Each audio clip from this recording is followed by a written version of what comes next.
ഈ കേന്ദ്ര സർക്കാരിൻ്റെ ലേബർ കോഡ് അവർ നടപ്പിലാക്കുന്നതിന് മുൻകൂട്ടി കണ്ടുകൊണ്ട് കേരളത്തിൽ നടപ്പിലാക്കിയ ഗവൺമെൻറ് നടപടി വീണ്ടും BJPയുടെ ആഗ്രഹങ്ങൾക്കനുസരിച്ച് പ്രവർത്തിക്കുന്ന സർക്കാരായിട്ട് കേരളം മാറിയെന്നുള്ളതിന് തെളിവാണ്. നമ്മൾ PM ശ്രീ പദ്ധതിയിൽ അത് കണ്ടു.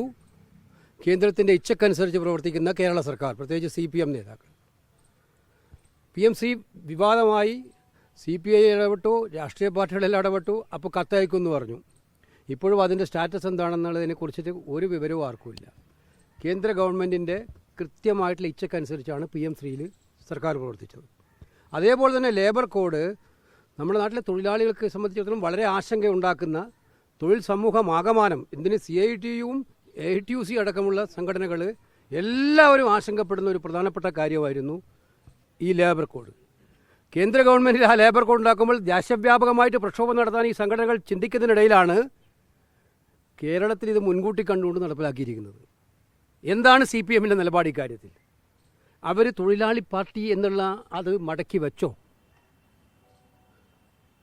ഇതവർ വ്യക്തമാക്കേണ്ടതാണ്. അത് മാത്രമല്ല, ഇതിപ്പോൾ ഒന്നിന് പിറകെ ഒന്നായിട്ട് BJPയോട് വിധേയത്വം കാണിക്കുന്ന ഒരു സർക്കാരായിട്ട് കേരള സർക്കാർ മാറിക്കൊണ്ടിരിക്കുകയാണ്.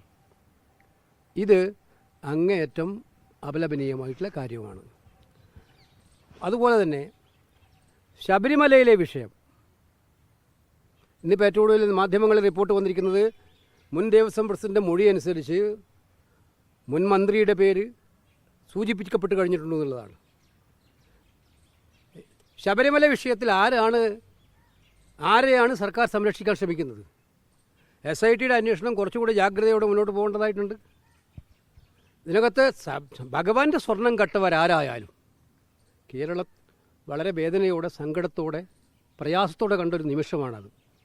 ശബരിമല അയ്യപ്പൻ്റെ സ്വർണം കട്ടിട്ട് അതിലെല്ലാം വളരെ സുഖമായിട്ടിരിക്കുന്നൊരവസ്ഥ ഉണ്ടാവുക എന്ന് പറഞ്ഞാൽ വിശ്വാസ ലോകത്തിനാകമാനം അത് പ്രയാസമുണ്ടാക്കുന്നതാണ്. കേരളത്തിൻ്റെ ചരിത്രത്തിൽ ഇതുപോലൊരു സംഭവം ഉണ്ടായിട്ടില്ല. അയ്യപ്പൻ്റെ ശ്രീകോവിലിന് മുമ്പിലുള്ള സ്വർണ്ണപ്പാളിയും അതുപോലെ കട്ടളിയും ഒക്കെ തന്നെ മദ്രാസിൽ കൊണ്ടുപോയി വിറ്റ് തോലച്ച് വെച്ചിരിക്കുന്ന സാഹചര്യം വിശ്വാസികളെ വേദനിപ്പിക്കുന്നതാണ്. മനസ്സിനെ ഏറ്റവും കൂടുതൽ പ്രയാസപ്പെടുത്തുന്ന ഒന്നാണ്. അതിൽ കുറച്ച് നടപടി ഹൈക്കോടതിയുടെ നേതൃത്വത്തിൽ നടന്നു. ഹൈക്കോടതിക്ക് അക്കാര്യത്തിൽ ഹൈക്കോടതി പൂർണ്ണമായിട്ടും അഭിനന്ദനം അറിയിക്കുന്നുണ്ട്. ഹൈക്കോടതിയുടെ മുൻകൈ ഇല്ലായിരുന്നുവെങ്കിൽ ഇപ്പോഴും ഈ പ്രതികളെല്ലാം, ഉണ്ണികൃഷ്ണൻ പോറ്റി ഇപ്പോഴും സ്വർണം ചെമ്പാക്കുന്ന പ്രക്രിയയായിട്ടും ശബരിമലയിൽ തന്നെ ഉണ്ടാവുമായിരുന്നു. അത് ഹൈക്കോടതിയാണ് ആ നടപടി സ്വീകരിച്ചത്. പക്ഷെ ഇപ്പോഴും പലരും പുറത്താണ്. ദൈവതുല്യരായിട്ടുള്ള പലരും ഉണ്ടെന്നാണ് പറഞ്ഞിരിക്കുന്നത്. ആരാണ് ഈ ദൈവതുല്യർ? ഇത് വിളിച്ചു കൊണ്ടുവരേണ്ടതാണ്.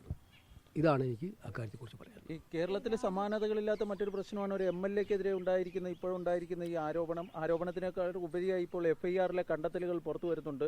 വളരെ ക്രൂരമായ പീഡനമാണ് നടന്നതെന്നാണ് ഈ FIRൽ ചൂണ്ടിക്കാണിച്ചത്. സ്വാഭാവികമായിട്ടും ഇത്തരം കാര്യങ്ങൾക്ക് നിയമത്തിൻ്റെതായ വ്യവസ്ഥയുണ്ട്. നിയമവ്യവസ്ഥ അനുസരിച്ചിട്ട് പോലീസ് FIR രജിസ്റ്റർ ചെയ്തിട്ടുണ്ട്. നിയമപരമായിട്ട് മുന്നോട്ട് പോകണം. നിയമപരമായി മുന്നോട്ട് പോകുന്നത് പൂർണ്ണമായിട്ടും നമ്മളെല്ലാം സ്വാഗതം ചെയ്യുകയാണ്. നിയമപരമായിട്ടുള്ള നടപടി, രാജ്യത്ത് നിയമം നടപ്പിലുണ്ടല്ലോ. ആ നിയമം അനുസരിച്ചിട്ട് ഇത്തരം കാര്യങ്ങൾക്ക് പരാതി വന്നാൽ എടുക്കുന്ന നിയമത്തിൻ്റെ വഴിയിൽ തന്നെ പോട്ടെ. ഈ പാർട്ടിയിലെ ഒരു വിഭാഗം നേതാക്കളാണ് രാഹുലിന് സംരക്ഷണം ഒരുക്കുന്നത്. അതൊക്കെ തെറ്റിദ്ധാരണ ഉണ്ടാക്കുന്ന കാര്യങ്ങളാണ്. ഞാൻ ഒരു കാര്യം ചോദിക്കട്ടെ. ഈ സംഭവം ഉണ്ടായപ്പോൾ തന്നെ യൂത്ത് കോൺഗ്രസിൻ്റെ പ്രസിഡന്റ് സ്ഥാനത്ത് നിന്ന് അദ്ദേഹത്തെ മാറ്റി നിർത്തി. പാർട്ടിയിൽ നിന്നും സസ്പെൻഷൻ എന്ന് പറഞ്ഞാൽ പാർട്ടിയുടെ ഏറ്റവും കടുത്ത നടപടിയാണ്. പാർട്ടിയിൽ നിന്ന് അദ്ദേഹത്തെ സസ്പെൻഡ് ചെയ്തു. നിയമസഭ നടന്നപ്പോൾ കോൺഗ്രസ് പാർലമെൻ്ററി പാർട്ടിയിൽ അദ്ദേഹം ഉണ്ടായിരുന്നില്ല. അപ്പോൾ ഒരു ആരോപണം വന്ന ഒരാൾക്ക് എതിരെ എടുക്കാവുന്നതിൻ്റെ പരമാവധി കാര്യമാണ് കോൺഗ്രസ് പാർട്ടി ചെയ്തിരിക്കുന്നത്. സമാനമായ ആരോപണം മറ്റു പാർട്ടികളിൽ വന്നപ്പോൾ നിങ്ങൾക്കറിയാം, ഞാനതിൻ്റെ വിശദാംശങ്ങൾ കാണണ്ട. അതിനേക്കാളൊക്കെ ഉപരിയായിട്ട് ഞങ്ങൾ വളരെ ശക്തമായിട്ടുള്ള നടപടിയാണ് എടുത്തിരിക്കുന്നത്. ഇനി നിയമത്തിൻ്റെ വഴിക്ക് പോട്ടെ. ബാക്കി കാര്യങ്ങൾ എന്തെങ്കിലും ഉണ്ടെങ്കിൽ കേരളത്തിലെ പാർട്ടി അല്ല, അതൊക്കെ ഞാൻ പറഞ്ഞല്ലോ കൃത്യമായിട്ടും. കഴിഞ്ഞ ദിവസം വയനാട്ടിൽ ഞാൻ പറഞ്ഞിട്ടുണ്ടായിരുന്നു. ഒരു പ്രശ്നം തന്നെ നിരന്തരമായി ചോദിച്ചുകൊണ്ടിരുന്ന മാറി പറയാൻ പറ്റില്ല. അക്കാര്യത്തിൽ ഞാൻ പറഞ്ഞു, അത് പശ്ചാത്തലത്തിലെ കാര്യം അവരുടെ നിയമത്തിൻ്റെ വഴി. അക്കാര്യത്തിൽ പ്രാദേശിക പാർട്ടി നേതൃത്വമാണ് ചെയ്യേണ്ടത്. പാർട്ടി സസ്പെൻഡ് ചെയ്ത ഒരാൾക്ക് പാർട്ടി പരിപാടികളിൽ പങ്കെടുക്കാൻ ബുദ്ധിമുട്ടാണ്. പങ്കെടുക്കരുത്. പണ്ട് ഓക്കെ, ഇത്രയേ ഉള്ളൂ. ആരോപണം മാത്രമായിരുന്നു ഉണ്ടായിരുന്നത്. ഇപ്പം മറ്റേ കേസ് അല്ല, എന്നെ കൊണ്ട് എന്തെങ്കിലും പറയിപ്പിക്കണമെന്ന് വെച്ചാൽ അല്ല, KCC, ദേശീയ നേതൃത്വത്തിന് ഇതുമായി ബന്ധപ്പെട്ട് എന്തെങ്കിലും പരാതികൾ വന്നിട്ടുണ്ടോ? ദേശീയ നേതൃത്വത്തിന് എന്തെങ്കിലും പരാതികൾ വന്നിട്ടുണ്ടോ? ദേശീയ നേതൃത്വത്തിന് എന്തെങ്കിലും പരാതികൾ?